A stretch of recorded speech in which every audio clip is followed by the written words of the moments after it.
অষ্টম শ্রেণীর শিক্ষার্থীরা সবাই কেমন আছো? আশা করি সবাই ভালো আছো।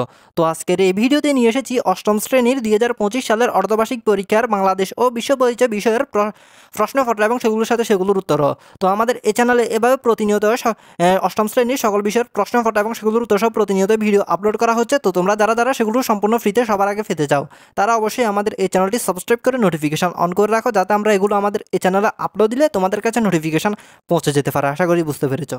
তো শিক্ষার্থীরা, আমরা কথা না বাড়িয়ে ভিডিওর মূল বিষয়ে আসি।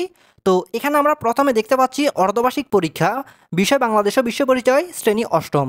তো এখানে আমরা প্রথমে দেখব বহু নির্বাচনী প্রশ্ন। তো বহু নির্বাচনী প্রশ্ন থাকবে মোট 30টি প্রশ্নের উত্তর দিতে হবে। তো আমরা বহু নির্বাচনী প্রশ্নগুলো প্রথমে উত্তরসহ সবগুলো প্রশ্ন দেখি। তো এখানে আমাদের 1 নাম্বার প্রশ্নটি, ফাল রাজারা প্রায় কত বছর এ দেশ শাসন করেন? তো 1 নাম্বার প্রশ্নের উত্তর হবে খ, 400 বছর। তো এরপর 2 নাম্বার প্রশ্নটি, সর্বপ্রথম কোন মুঘল সম্রাট ঢাকা দখল করেন? তো 2 নাম্বার প্রশ্নের উত্তর হবে খ, জাহাঙ্গীর।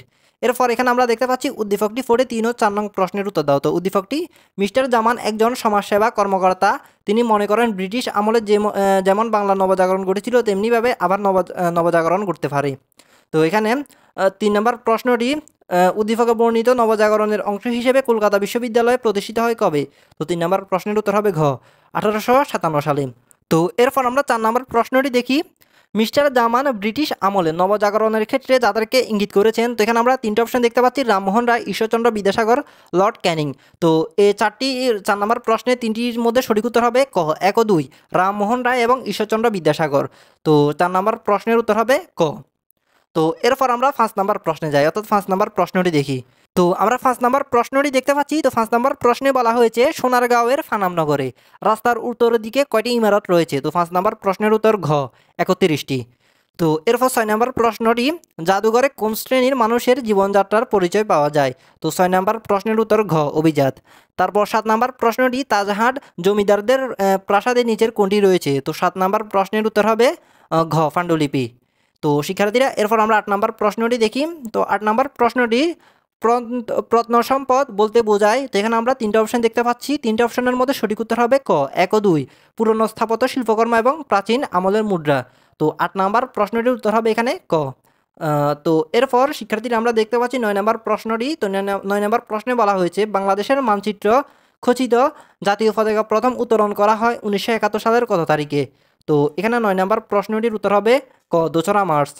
তো এরপর 10 নাম্বার প্রশ্নটি, বাংলাদেশের জাতীয় পতাকা 1971 সালের মুক্তিযুদ্ধে কী হিসেবে কাজ করে?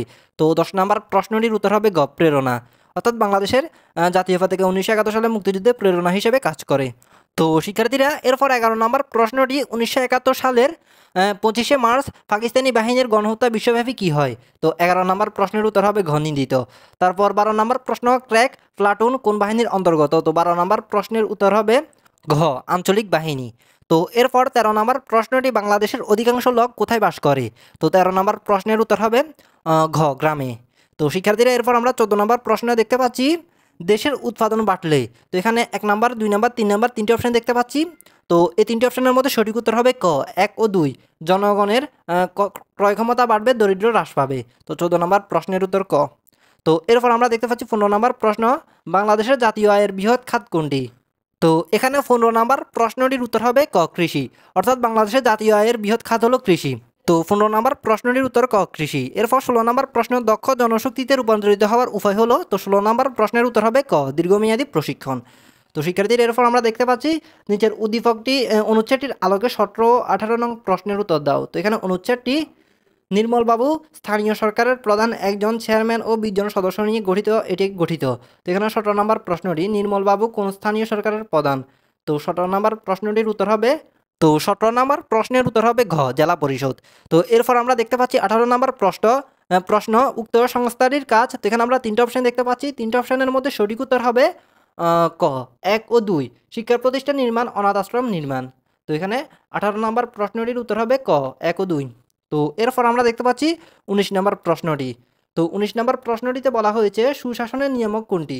তো 19 নম্বর প্রশ্নের উত্তর হবে খ, আইনের শাসন প্রতিষ্ঠা।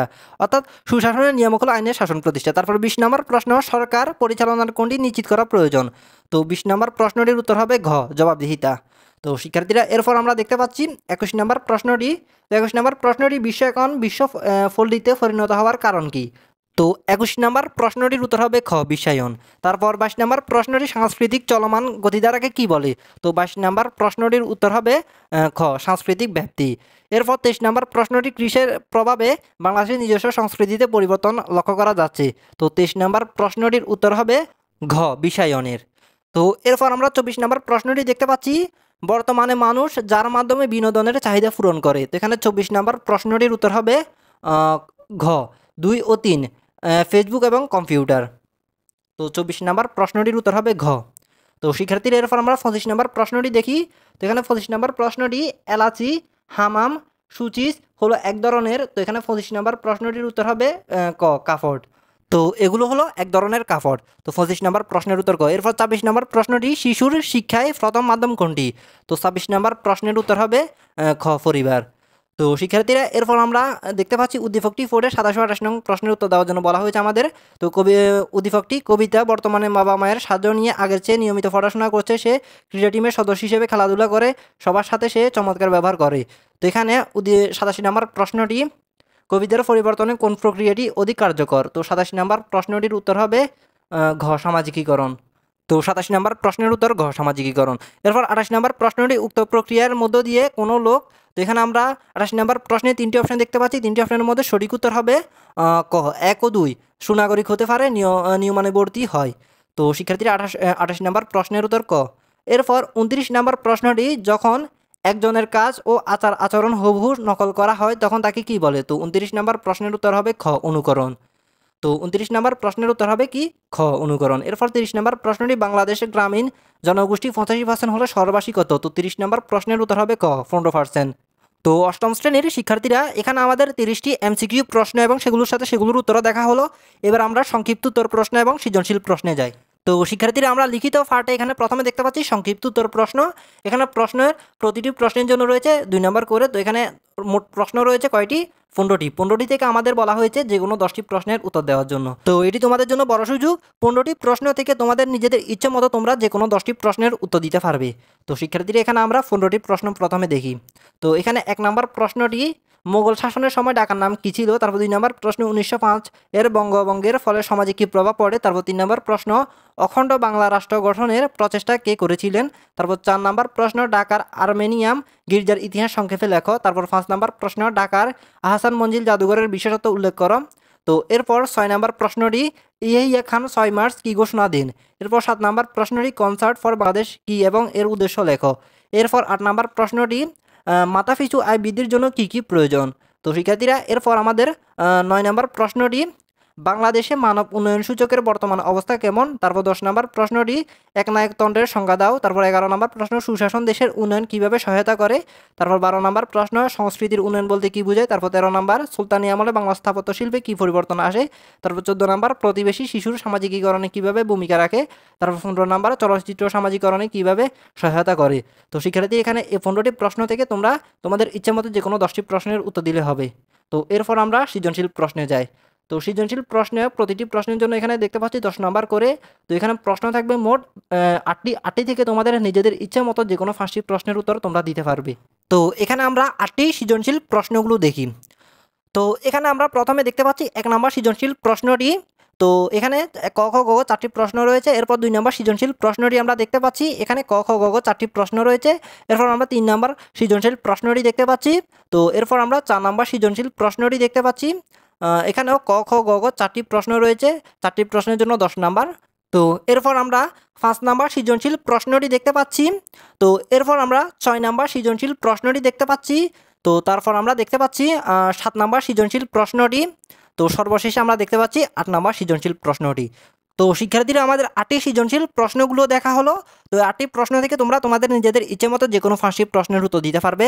তো শিক্ষার্থীরা এর মধ্যে আমাদের তোমাদের 2025 সালের অর্ধবার্ষিক পরীক্ষার বাংলাদেশ ও বিশ্ব পরিচয় বিষয়ের সাজেশনটা দেখা হলো। তো এই সাজেশনটা তোমরা অবশ্যই পরীক্ষায় দেখে যাবে, অবশ্যই তোমরা পরীক্ষায় কমন পাবে। তো শিক্ষার্থীরা এটি ছিল আমাদের আজকের সাজেশন। দেখাবে পরবর্তী কোনো বিষয়ের সাজেশন নিয়ে। তো ভিডিওটি ছিল এটুকু। আশা করি ভিডিওটি তোমাদের সকলের কাছে ভালো লেগেছে। যদি ভালো লেগে থাকে তাহলে ভিডিওতে অবশ্যই একটি লাইক দিয়ে যাবে। তো সবাই ভালো থাকবে, সুস্থ থাকবে। আল্লাহ হাফেজ।